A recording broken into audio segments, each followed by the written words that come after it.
sommes extrêmement heureux de venir vous présenter en quelques mots le fruit d'un travail qui nous a retenu environ 18 mois, peut-être même un peu plus, sur la sécurité juridique et l'initiative économique.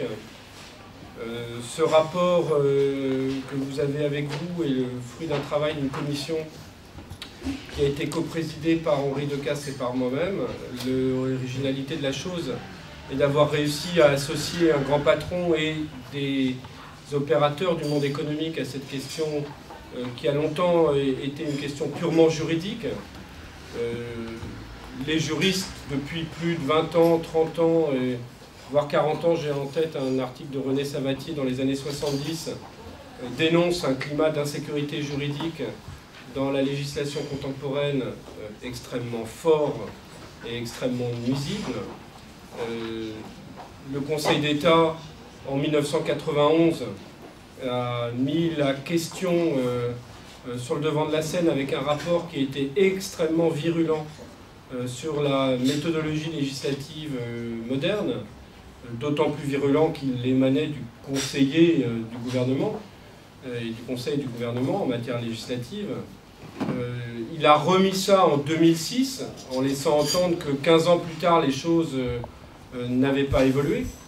Et effectivement, depuis un quart de siècle, la question de l'insécurité juridique est devenue une question prégnante dans le débat public, et en dépit d'une multitude de rapports qui se sont succédés les uns après les autres, certains officiels, d'autres émanant d'organismes privés, en dépit de cette multitude de rapports, les choses n'ont finalement guère évolué.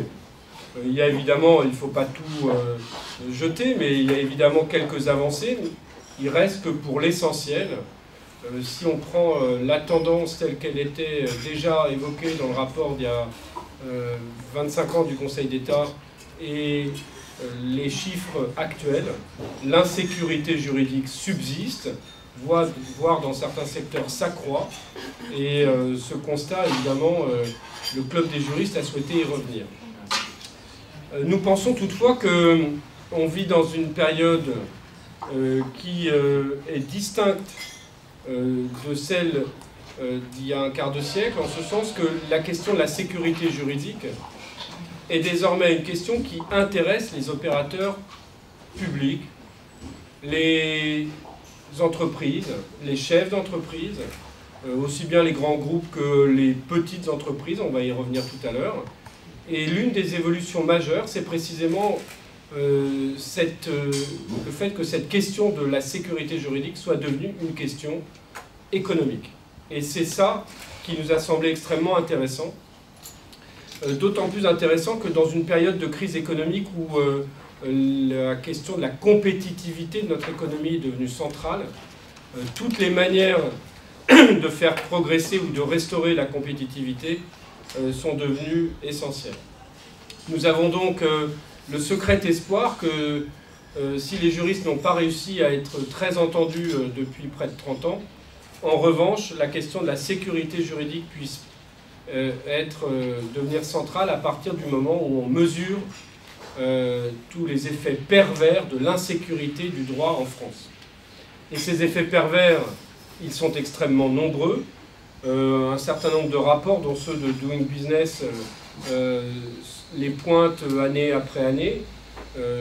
Il est clair que l'insécurité juridique en général, l'instabilité des normes, l'étouffement normatif, et précisément dans les deux matières phares que sont le droit fiscal et le droit du travail, j'allais dire, ces deux matières à partir desquelles les choix des investisseurs se font ou ne se font pas, eh bien, les clignotants aujourd'hui sont évidemment très défavorables au système juridique français, mais nous espérons, nous nourrissons l'espoir que le fait que l'éclairage soit porté sur la compétitivité de notre économie, sur les besoins d'une initiative économique renouvelée, va pouvoir permettre de faire avancer un certain nombre de propositions.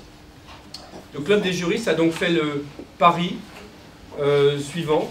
le fait qu'on puisse fédérer d'un côté les entreprises et de l'autre des juristes sur cette question de la sécurité juridique dans les rapports noués avec l'initiative économique, avec la compétitivité de notre économie, va peut-être permettre une prise de conscience des pouvoirs publics, non seulement une prise de conscience, mais peut-être une volonté nouvelle, renforcée, de faire évoluer la donne.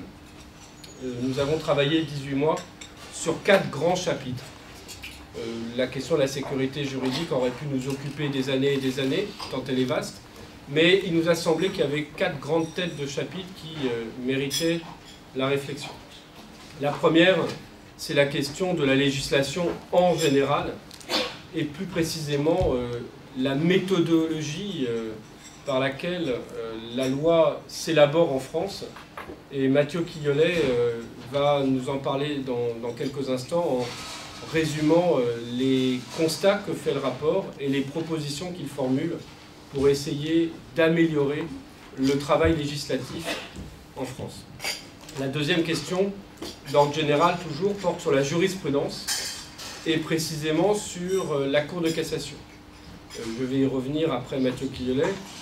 La Cour de cassation réfléchit actuellement à une réforme d'ampleur et il a semblé nécessaire de réfléchir en parallèle à une amélioration du fonctionnement de la Cour de cassation, à une réflexion sur son organisation et sur ses missions en rapport avec la sécurité juridique et une meilleure diffusion et influence de ses décisions.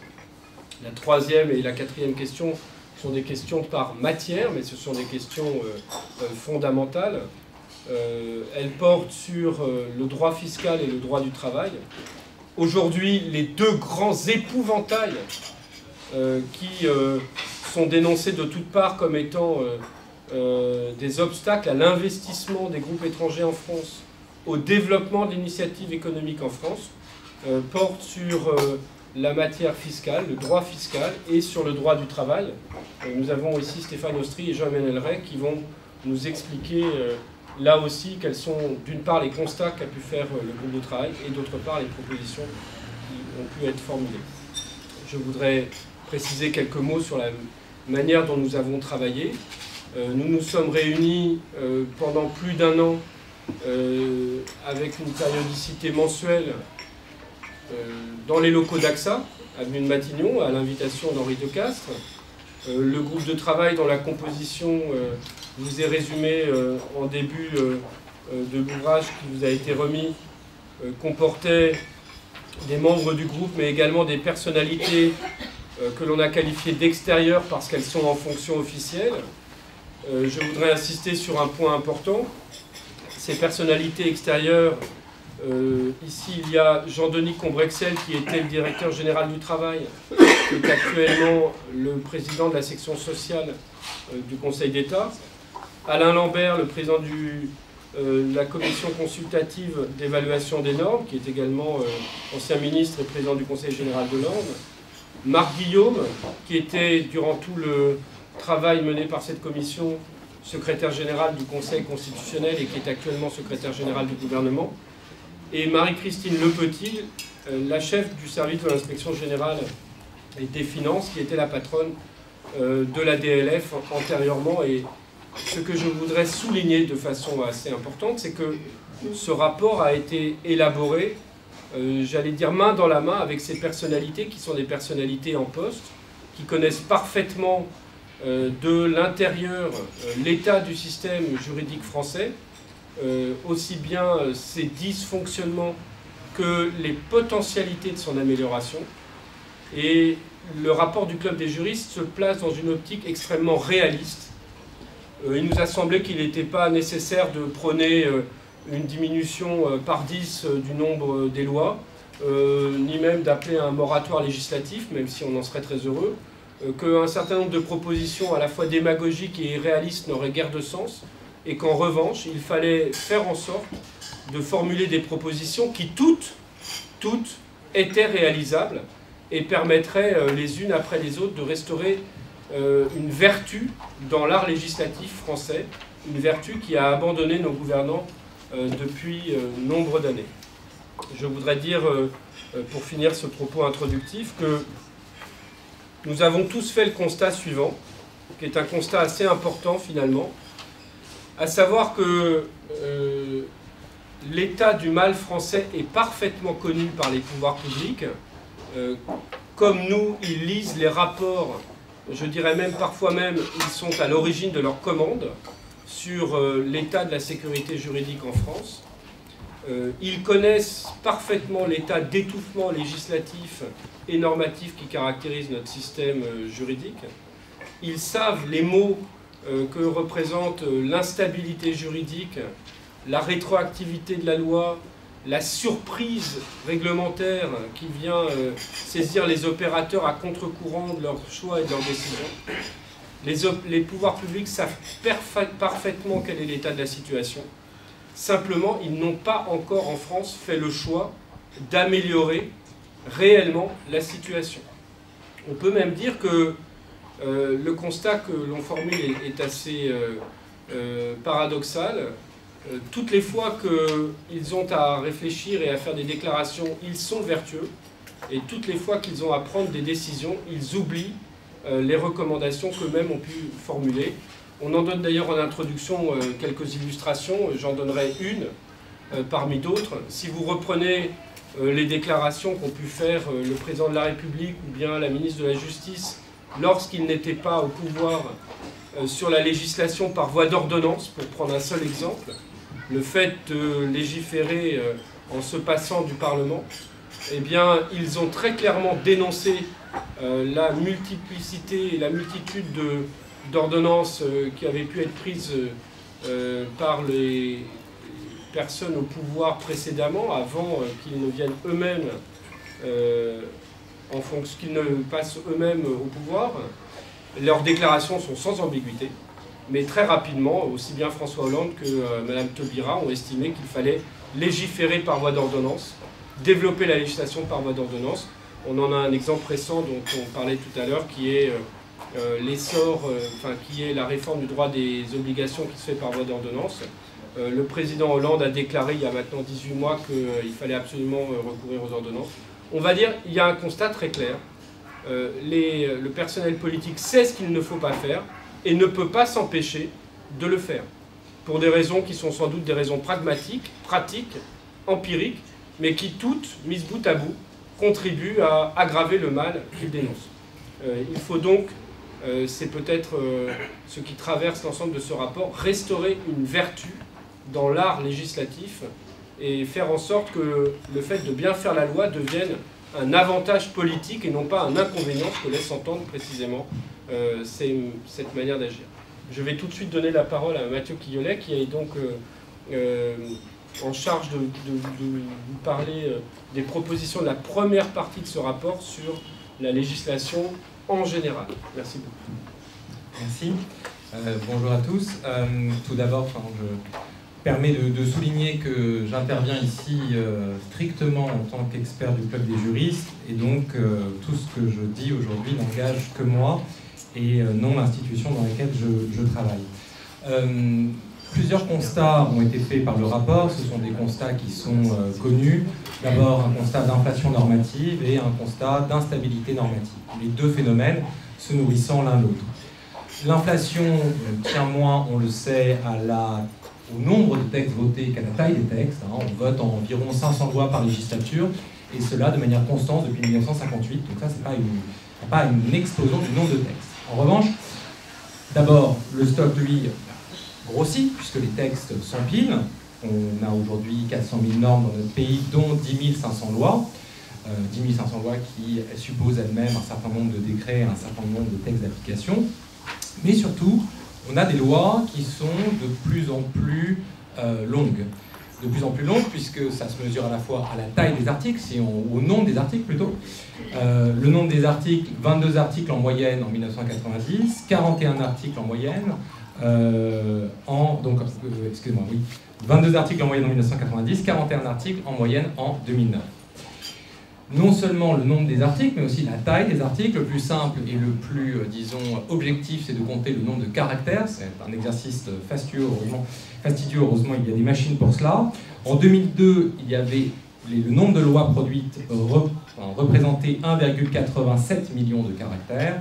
En 2013, 3,82 millions de caractères. Surtout, on l'a dit, un article, et on a mis des exemples dans le rapport, un seul article de loi peut modifier ou affecter du moins 40 autres dispositions. Donc on voit bien l'impact que peut avoir un seul article.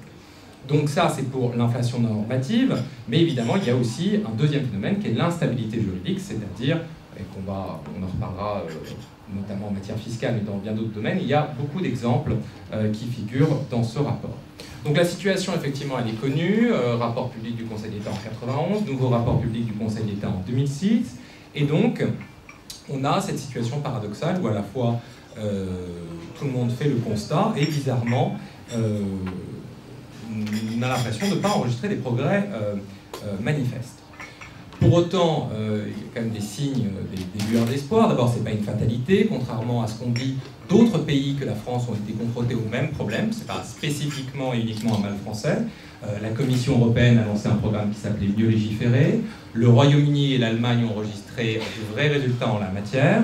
Le Royaume-Uni, par exemple, entre 2005 et 2010, via une véritable révolution législative, a permis d'enregistrer une baisse de 25% des charges administratives qui pèsent sur la vie économique en général. Donc, des progrès sont possibles. On a aussi des progrès auxquels on assiste en France. Je pense au taux d'application des lois. Alors, vous allez me dire, le taux d'application des lois, quelque part, ça renforce l'inflation normative, puisqu'on a de plus en plus de décrets. Oui, mais au moins, on a des lois qui, effectivement, entrent en vigueur, et donc, une meilleure garantie pour les acteurs économiques et pour les citoyens en général, que les lois votées vont effectivement modifier l'environnement dans lequel ils évoluent. On a un taux d'application dans la législature actuelle, des lois qui ont été votées dans la législature actuelle, proche de 80%. Il était de 65% en 2011 et 2013, et il était encore plus bas les années précédentes. Donc, on a véritablement une amélioration dans ce domaine. Surtout, et je crois que c'est important de le souligner, il y a une prise de conscience, mais la prise de conscience surtout a évolué. C'est-à-dire que pendant longtemps, lorsqu'on regarde les rapports, ils s'intéressent essentiellement au stock normatif. Ils s'intéressent essentiellement au nombre de lois et textes en vigueur, et donc proposent un certain nombre de lois de simplification. Et donc, lors par exemple de la dernière législature, le président de la commission des lois, Jean-Louis Warsmann, a fait un travail titanesque, remarquable de simplification pour simplifier le droit existant. Sauf qu'aujourd'hui, on a un deuxième type de rapport, et je pense que notre rapport s'inscrit un petit peu dans cette filiation, qui souligne que le problème du stock est important, mais c'est surtout le problème du flux, le problème, parce qu'on peut continuer à écoper, si le bateau fuit de toutes parts et qu'on continue à voter énormément de dispositions législatives, eh bien, on aura plus, les lois de simplification ne permettront pas de résorber la situation actuelle. Et à ce titre, je tiens à souligner quand même un rapport important qui a été fait à l'Assemblée nationale, un accord totalement transpartisan, voté à l'unanimité par la majorité et par l'opposition, fait par deux députés, donc Régis Juanico, rapporteur du rapport, et Laure de la Raudière, présidente de cette commission, un rapport intitulé « Mieux légiférer, mieux évaluer », et qui propose une véritable révolution législative, révolution qui suppose, pour un certain nombre de propositions, une révision constitutionnelle. C'est notamment l'un des obstacles à aussi cette révolution législative qu'on peut appeler de nos voeux. En tout cas, notre rapport s'inscrivait un petit peu aussi dans cette filiation, et ayant fait ce constat, il a essayé d'examiner les causes, et je crois que l'intérêt, parce qu'au fond, effectivement, on voit bien que, quelles que soient les majorités, la situation n'évolue pas de ce point de vue-là, et ça pose du coup une question plus large, qui est une véritable responsabilité collective, chacun se plaignant de vivre dans un trop-plein législatif, et en même temps demandant bien souvent l'intervention du législateur, soit pour modifier telle ou telle disposition législative qui ne serait pas favorable à tel secteur ou à tel domaine. Et du coup, il y a une forme de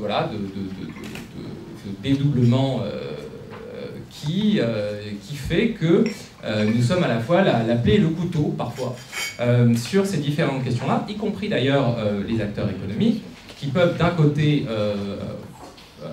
demander plus de stabilité et de l'autre adresser énormément de demandes. Donc, je ne dis pas du tout ça pour dédouaner les pouvoirs publics, mais bien pour comprendre, à mon avis, que ce phénomène ne peut pas être résolu sans véritablement un constat partagé et en essayant surtout de ne pas se dire que c'est nécessairement une responsabilité de telle ou telle institution. Moi, je prends l'exemple du Parlement que je connais un peu. Le Parlement est bien souvent vu à l'origine de la situation qui est la nôtre, et pourtant c'est la première victime de l'inflation normative. Je prends toujours cet exemple. En théorie, les séances qui ont lieu à l'Assemblée nationale ne sont pas censées terminer tous les jours à 1h du matin. Or, c'est le cas. Pourquoi? Parce qu'on a eu beau mettre une session unique, on a eu beau ajouter du temps au temps, eh bien, on voit bien que plus on a de temps, eh bien, en réalité, plus on légifère et plus on a de projets de loi qui sont déposés. D'ailleurs, je rappelle que 70% à 80% des lois votées chaque année sont d'origine gouvernementale, qu'un certain nombre de propositions de loi sont discutées en amont entre le gouvernement et la majorité. Et surtout, par-delà ce phénomène de fond, un phénomène que le rapport a tenu à souligner, qui est celui des amendements. Les amendements, dans notre esprit à tous, sont d'origine parlementaire. Et effectivement, un grand nombre d'amendements sont adoptés à l'initiative du Parlement. Néanmoins, ces amendements sont, et on a mis beaucoup de tableaux extrêmement précis sur cette question, relativement stables dans le temps, ce qui est en revanche un vrai phénomène, c'est une augmentation extrêmement sensible du nombre d'amendements déposés par le gouvernement. Et ça ne date pas de la majorité actuelle, c'est un phénomène qu'on retrouve au cours des dernières années, alors pour prendre des chiffres très récents, entre juin 2012 et juin 2014, donc sur l'espace des 2 premières années de la législature, 1767 amendements ont été adoptés à l'initiative du gouvernement, soit un chiffre jamais atteint en 10 ans, mais encore une fois, je crois que sur ces sujets-là, ce qu'il faut souligner, c'est vraiment on est sur des tendances de long terme où on ne peut pas véritablement distinguer une majorité d'une autre. Or, des amendements peuvent parfois, un seul amendement d'un seul article peut parfois atteindre 20 pages. C'est-à-dire que 20 pages arrivent au dernier moment en séance publique, sans avoir fait l'objet d'un avis du Conseil d'État, sans avoir fait l'objet d'une étude d'impact, et que cet amendement de 20 pages va être voté dans l'hémicycle. Donc, ça pose la question évidemment du rapport du temps et de la loi, avec un rapport aussi qui est complexe, qui est le suivant. Si on prend une loi en moyenne, même si c'est difficile de faire des moyennes en l'espèce, on voit qu'une loi, le temps qu'elle soit votée, qu'elle soit appliquée, eh bien, et entre le moment où elle est annoncée et le moment où elle entre en vigueur, il peut se passer 17 à 20 mois. Rapporté effectivement au temps politique d'un quinquennat, c'est particulièrement long. On peut imaginer que les citoyens ont des attentes, voilà. Et de l'autre, on sait très bien que si on accélère trop la machine, la loi sera de mauvaise qualité. Parce qu'on a besoin de temps, et on a besoin surtout que le temps soit bien utilisé. Or, l'un des constats qui est fait par le rapport, je crois, c'est que tout ce qui n'est pas pensé en amont, tout ce qui n'est pas suffisamment préparé en amont, je vais le dire de manière un peu triviale, se paye en aval. C'est-à-dire que si on n'a pas suffisamment pensé la loi, si on n'a pas suffisamment rédigé la loi, eh bien, au moment où elle va être déposée au Parlement, ce qui va se passer, c'est qu'elle fera l'objet de davantage d'amendements. Le gouvernement sera obligé lui-même de réintroduire un certain nombre d'amendements parce qu'on s'aperçoit de telle ou telle malfaçon. Et ça, c'est un vrai problème. Et je crois que nos propositions essayent de partir de ce constat. D'abord, une proposition qui est une proposition, je dirais, quasiment politique, c'est-à-dire d'essayer d'engager au maximum des réformes globales.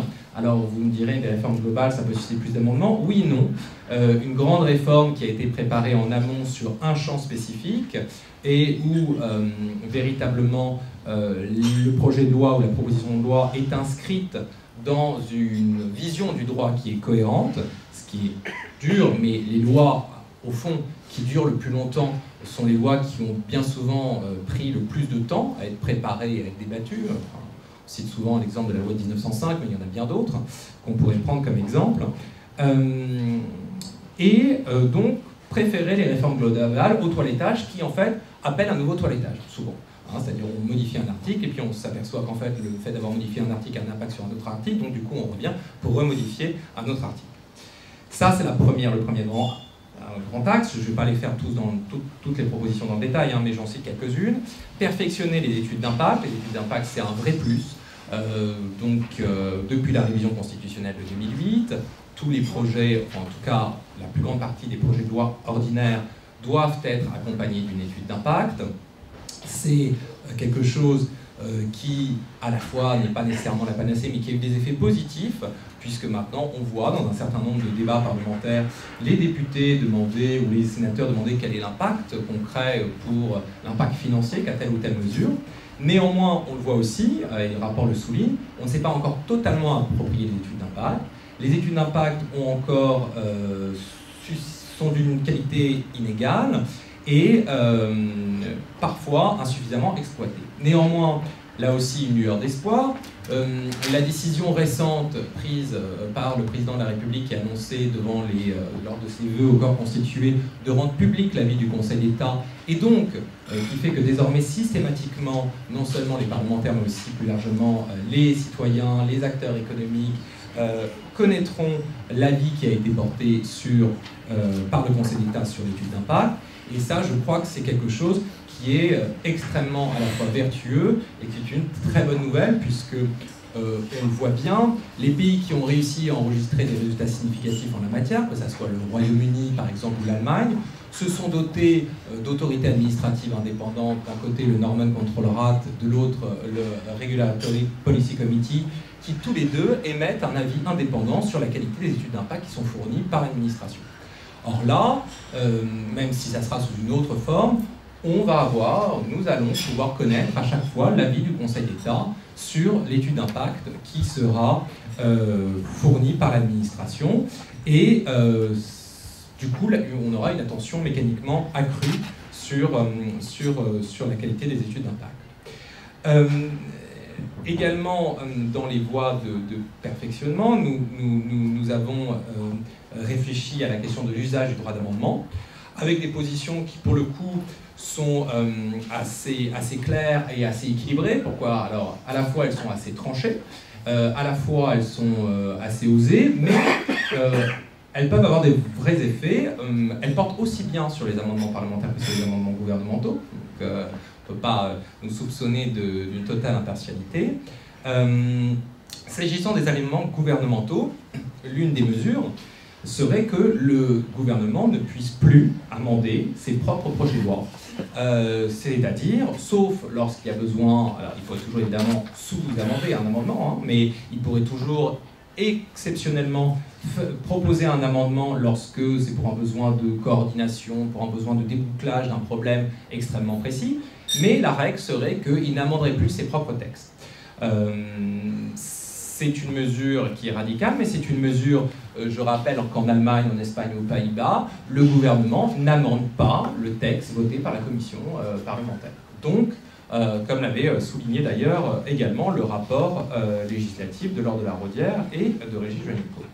Donc ça serait une première mesure pour limiter le phénomène auquel nous assistons actuellement et qui serait une garantie que tous ces avis, ces projets passent nécessairement par le Conseil d'État et fassent l'objet d'une étude d'impact.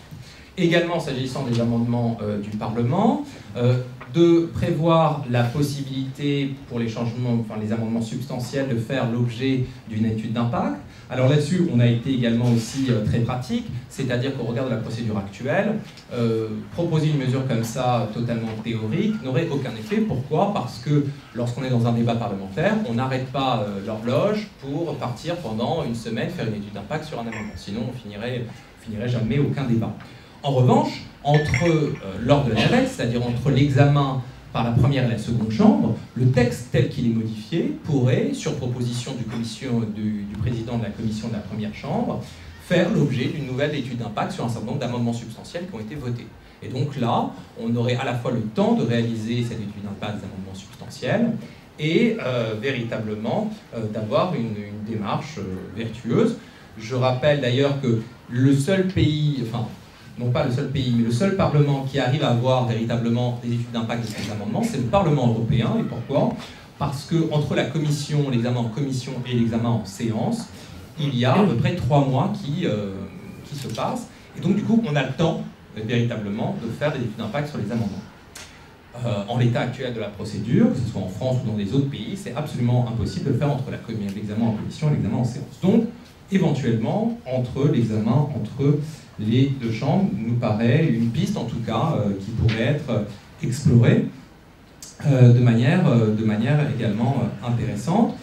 Une piste également qui a été envisagée, qui serait celle de pouvoir éventuellement exclure de la discussion en séance publique des amendements qui ont été déjà longuement examinés et débattus en commission. Cette procédure s'inspire en réalité de la technique dite du kangourou qui est utilisée dans d'autres pays, notamment par le Speaker en Angleterre. Pourquoi technique du kangourou? Parce qu'on considère que c'est un pouvoir du Speaker de décider que l'amendement ayant fait l'objet d'un long débat en commission, il est possible de sauter son examen ou de le mettre dans sa poche. Il y a plusieurs explications de la métaphore du kangourou, mais en tout cas, c'est l'une des pistes également que nous envisageons. Voilà, je vais passer la parole parce que j'ai été déjà suffisamment long, mais vraiment, je tiens à insister à la fois sur l'idée de la nécessité du respect du temps, et là je crois que d'ailleurs on doit le dire, l'une des grandes avancées de la révision constitutionnelle de 2008 est d'avoir prévu ce fameux délai de 6 semaines entre le dépôt du texte sur le bureau de l'Assemblée et son examen en séance. Il faut bien se rendre compte que 6 semaines, ça veut dire quoi? Ça veut dire que 3 semaines avant l'examen en séance, le texte, et 2 semaines avant, il a été examiné en commission, et qu'une semaine avant la commission, le rapporteur a déposé son rapport. Ça veut dire qu'au total, le rapporteur a à peine 3 semaines pour procéder à toutes ses auditions, à rédiger son rapport et à rédiger ses amendements. C'est peu. C'est très peu, surtout quand vous avez des projets de loi qui font la taille de ceux qu'on peut connaître, que ça soit d'ailleurs le projet de loi Macron qu'on évoque actuellement, mais c'est pas la première fois, le projet de loi Grenelle 2, le projet de loi... on a eu énormément de projets de loi, quelles que soient les majorités, qui étaient extrêmement longs, et je crois que donc du coup, il est essentiel de pouvoir garantir ce temps en amont, sachant que lorsqu'il y a procédure accélérée, ce temps n'existe plus. Ces 6 semaines ne sont plus respectées, et c'est un vrai aussi sujet de préoccupation que nous avons mis en évidence dans le cadre de ce rapport. Voilà. Je cède la parole. Merci beaucoup Mathieu pour ces explications sur les dérives de la législation contemporaine et les propositions que formule le rapport. La deuxième partie du rapport, elle porte sur la Cour de cassation. Je vais vous en dire un mot.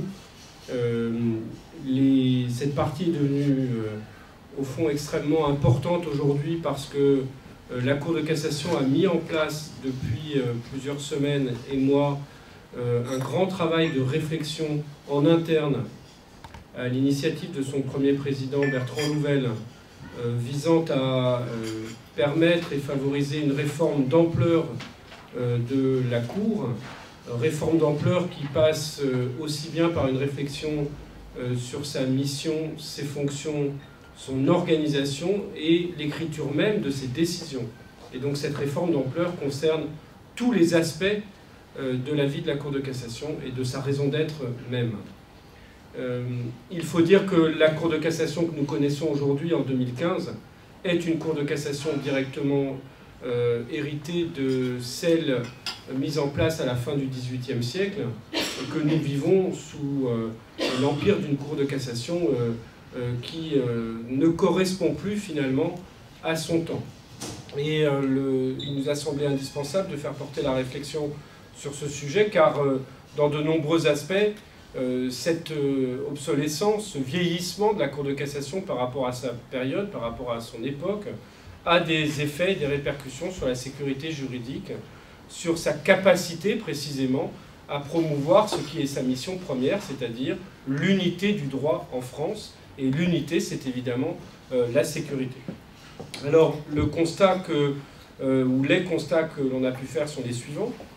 Premier constat, la Cour de cassation vit toujours aujourd'hui de façon extrêmement majoritaire sous le dogme selon lequel la jurisprudence ne serait pas une source de droit. C'est un dogme extrêmement tenace en France, hérité d'un côté de Montesquieu, de l'autre de Robespierre, et d'une franche hostilité à l'égard de la jurisprudence. La Cour de cassation est au service de la loi, c'est une chose, mais cela ne l'empêche pas, par sa jurisprudence, d'être une source de droit. Toutefois, même les magistrats eux-mêmes qui créent du droit ne s'en prévalent pas et préfèrent affirmer que la Cour de cassation n'est pas source du droit. Ce premier constat, qui est peut-être un constat théorique, a des effets pratiques extrêmement importants, en ce sens que l'ensemble de la Cour de cassation est organisé derrière cette fiction d'une jurisprudence qui n'est qu'un organe d'application de la loi. Première remarque, assez essentielle. Deuxième remarque, la Cour de cassation, plus importante, est aujourd'hui très fortement concurrencée, d'un côté par la Cour européenne des droits de l'homme, et de l'autre par le Conseil constitutionnel. Et vous savez tous ici combien la procédure de la QPC a pu se développer. Et cette prise en étau avec à la fois une Cour qui se situe au-dessus d'elle et qui statue après elle, et un Conseil constitutionnel qui s'insère dans la procédure même qui est menée devant les tribunaux de l'ordre judiciaire comme devant les tribunaux de l'ordre administratif, fait subir une concurrence très forte à la Cour de cassation, tant et si bien qu'on peut même se demander s'il y a encore place pour une juridiction suprême d'un ordre judiciaire, alors qu'il y a une Cour européenne qui statue après et un Conseil constitutionnel qui statue pendant la procédure. Il est donc essentiel de restaurer un rôle dans cet environnement concurrentiel à la Cour de cassation qui lui permette précisément de tenir sa place. Le troisième constat, c'est un constat que vous formulez, que vous faites tous et que l'on fait tous. La jurisprudence manque d'unité au sein de la Cour de cassation. Les décisions, souvent trop nombreuses, sont parfois contradictoires, difficiles à saisir, et nous livrons dans ce rapport un certain nombre d'exemples sur des questions extrêmement importantes pour lesquelles on se demande quel est l'état du droit. Et il faut quand même savoir que pour un arrêt Sofimat, je cite un seul arrêt qui est un arrêt de 2010 qui a mis le feu aux poudres et qui a laissé entendre qu'on allait remettre en cause une solution que vous avez apprise en deuxième année et qui vaut toujours, qui est celle du refus de la révision pour imprévision. Ça vous renvoie à l'arrêt Canal de Craponne et à vos cauchemars de deuxième année, vous vous en souvenez. Pour un arrêt non publié de la Chambre commerciale, rendu en formation restreinte sous l'égide d'un rapport d'un conseiller référendaire, pour une décision, on a eu une multitude de commentaires laissant entendre que Canal de Craponne allait vaciller et être mis en cause. Et évidemment, ce n'est pas juste un problème pour les juristes, c'est un problème pour tous, entreprises, opérateurs particuliers. Quel est l'état du droit en France sur la question de la révision des contrats face à des circonstances imprévues? Question posée en 2010, en plein cœur d'une crise économique qui, précisément, est à l'origine de circonstances économiques imprévues. Ben, qu'est-ce qui se passe? Tous les avocats tentent leur chance, font des pourvois, se prévalent de cette décision, et évidemment, c'est une multitude de pourvois qui affluent, une difficulté à savoir où se situe exactement le droit. C'est ça l'insécurité juridique qui vient de la jurisprudence. Je vous donne un seul exemple, chacun en a 10, 15, 20 à l'esprit, et c'est ça la problématique de la dispersion de cette jurisprudence, de sa disparité, de son manque d'unité. Donc voilà le triple constat que l'on a fait. Un, une jurisprudence qui refuse de dire qu'elle est source de droit. Deux, une jurisprudence qui est concurrencée jusqu'à un point tel que son existence est en cause et que l'institution même est en cause face à la Cour européenne des droits de l'homme et au Conseil constitutionnel. Et trois, une jurisprudence dont le produit élémentaire, c'est-à-dire la décision, est souvent difficile à saisir et précisément cause d'insécurité là où elle devrait donner la voie à suivre et trancher les difficultés. Pour résoudre ces problèmes, nous formulons une série de propositions que j'évoque rapidement. Première proposition, il faut permettre l'évolution du rôle de la Cour de cassation sous l'influence de la CEDH. Alors, permettre l'évolution du rôle de la Cour de cassation sous l'influence de la CEDH, ça ne veut dire qu'une chose, ça veut dire permettre à la Cour de cassation de procéder à un contrôle de proportionnalité dans la protection des droits et libertés fondamentaux. Ça a l'air très technique, mais la question est extrêmement simple. La Cour européenne des droits de l'homme, lorsqu'elle analyse si la loi française respecte les droits et libertés fondamentaux, aussi bien la loi que son application même, procède à un contrôle de proportionnalité, c'est-à-dire prend en compte la situation de l'espèce, les faits de l'espèce. Et elle regarde si, en l'espèce, il y a ou non une violation des droits et libertés fondamentaux. Nous sommes en France, en présence d'une Cour de cassation qui, officiellement, n'est pas juge du fait, refuse l'espèce, n'est juge que du droit. Mais on est donc en présence d'une Cour de cassation qui ne peut pas procéder au travail que va faire derrière elle la Cour européenne des droits de l'homme. Et il y a évidemment un hiatus, puisqu'elle va être contrôlée par la Cour européenne des droits de l'homme sans avoir la possibilité de procéder à un travail identique. Évidemment, elle est à côté du processus de contrôle de la Cour européenne des droits de l'homme. Il est indispensable que la Cour de cassation aligne son contrôle et sa protection des droits et libertés fondamentaux sur cette méthodologie que constitue le contrôle de proportionnalité dans la protection des droits et libertés fondamentaux de la CEDH. C'est une proposition simple. Je dirais que c'est une proposition qui est déjà en route dans certains arrêts de la Cour de cassation, et c'est une proposition indispensable. La Cour de cassation doit accepter de saisir la question de fait qui est en cause lorsqu'elle protège les droits et libertés fondamentaux. Deuxièmement, deuxième proposition, il faut rationaliser le contentieux devant la Cour de cassation, et nous proposons qu'il y ait 3 types de contentieux très clairement identifiés. Premier contentieux, ce contentieux des droits et libertés fondamentaux que je viens d'évoquer, qu'on pourrait appeler DLF si on veut mettre des lettres, et on veut mettre des lettres, je vais y revenir. Deuxième contentieux, le contentieux normatif. Contentieux normatif, ça veut dire que la Cour de cassation est juge du droit, crée des normes et est là pour assurer la stabilité et la sécurité des solutions juridiques. Alors pour ce faire, il est indispensable qu'elle cesse de rendre 30 000 décisions par an, qu'elle sache réellement sélectionner les pourvois qui lui sont déférés. Aujourd'hui, il existe depuis le 25 juin 2001 une procédure de sélection des pourvois à la Cour de cassation qui ne permet que d'enlever à peu près un quart à un tiers des pourvois. Et non seulement ça représente peu, mais surtout, ce qui est extravagant lorsque l'on regarde de près cette procédure de sélection des pourvois, elle prend à un magistrat pratiquement autant de temps que celui consistant à rendre une décision. Notamment parce que le magistrat rend un rapport sur la non-sélection du pourvoi, sur l'irrecevabilité du pourvoi.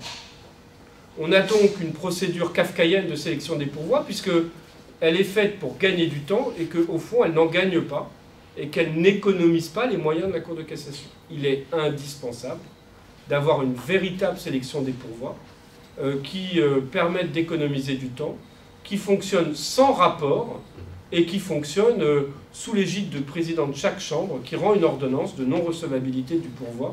Et on passe à autre chose. Les exemples étrangers sont très nombreux. Il n'y aura pas de violation du droit équitable à faire ça. Il y aura au contraire une recherche de l'efficacité de la Cour de cassation. Ça permettra à la Cour de cassation de se consacrer au véritable objet et à sa véritable mission, qui est de rendre des décisions sur les pourvois qui posent une question nouvelle ou qui soulèvent une difficulté sérieuse. Ce sont les 2 raisons pour lesquelles elle doit avoir un rôle normatif. Question nouvelle ou difficulté sérieuse. Le reste n'est pas de nature à justifier sa saisine et l'attribution de moyens considérables à la décision. Elle doit également avoir une troisième série de décisions qui relève de ce qu'on appelle le contrôle disciplinaire. Le contrôle disciplinaire, ce sont les hypothèses dans lesquelles les juges du fond statuent mal. Madame le président de l'ordre va me dire que le contrôle disciplinaire est souvent mêlé au contrôle normatif. Il est précisément urgent de savoir exactement ce qu'est le contrôle disciplinaire, de savoir quand la Cour de cassation doit ou ne doit pas sanctionner les juges du fond qui ont mal jugé parce que, par exemple, ils ont oublié de répondre à un grief ou à un moyen qui a été formulé devant eux, et par conséquent, il y a un défaut de réponse à conclusion. Et nous disons qu'il faut donc 3 séries de contentieux très clairs: DLF, droits et libertés fondamentaux, N, contentieux normatif, et D, contentieux disciplinaire. Et on doit savoir où on se trouve quand il y a une décision. Et si la décision relève de 2 types de contentieux, on ajoute les lettres. Et lorsqu'on est en présence d'un contentieux qui est uniquement un contentieux disciplinaire, la décision ne doit pas avoir de portée normative. On pourrait presque dire que c'est élémentaire, un enfant pourrait le dire. Si c'est du contentieux disciplinaire, ce n'est pas du contentieux normatif. Aujourd'hui, la Cour de cassation nous a appris à rendre des arrêts essentiels dans des contentieux disciplinaires, mais précisément, c'est ce qu'il faut arrêter. Lorsque le contentieux est disciplinaire, la décision doit être rendue en formation restreinte, sans allocation de moyens, rapidement, et elle doit être renvoyée pour qu'il soit à nouveau statué. Troisième proposition, les propositions qui suivent portent sur la qualité de la décision elle-même.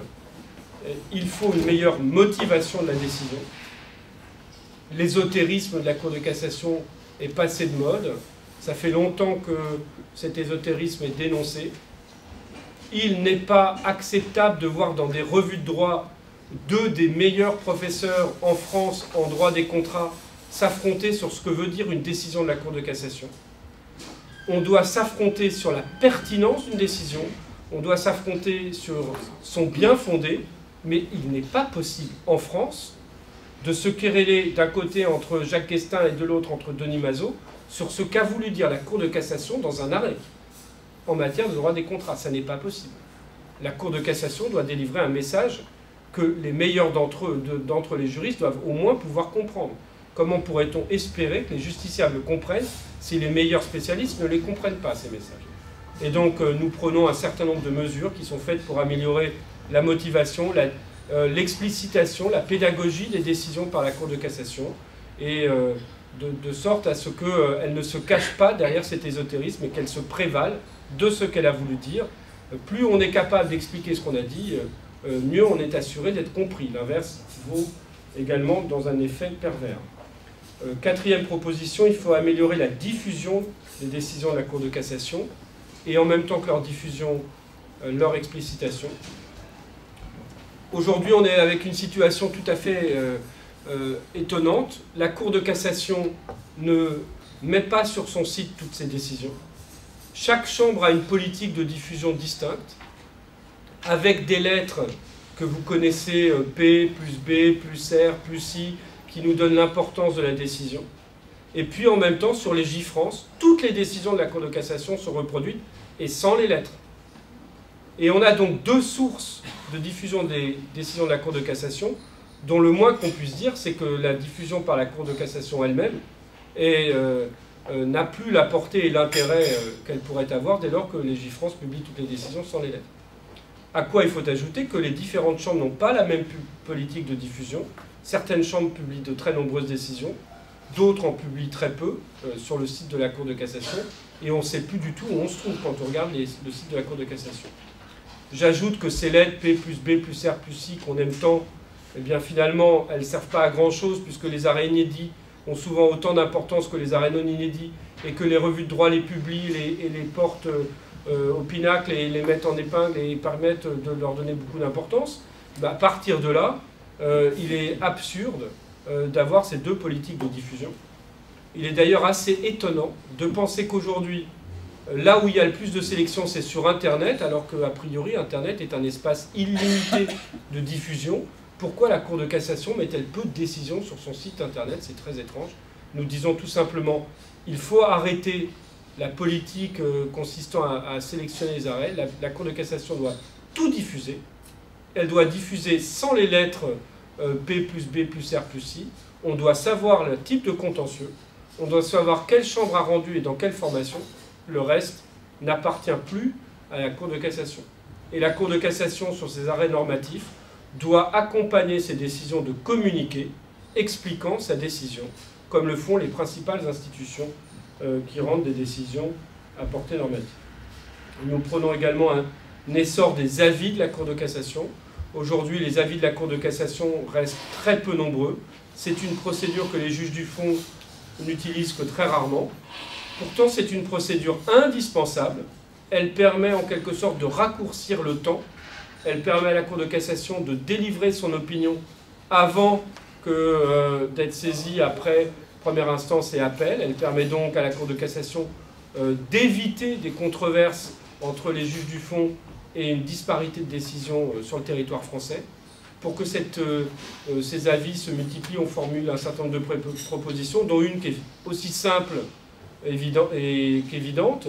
Il faudrait que les justiciables eux-mêmes puissent déclencher cette procédure d'avis et avoir recours à cette procédure d'avis dès la première instance pour permettre à la Cour de cassation, évidemment après filtrage, en fonction des critères qui sont prévus dans cette procédure, de prendre position. Voilà les propositions qui sont formulées pour permettre d'avoir une Cour de cassation du XXIe siècle qui puisse tenir le rôle qu'on attend d'elle dans le système juridique français.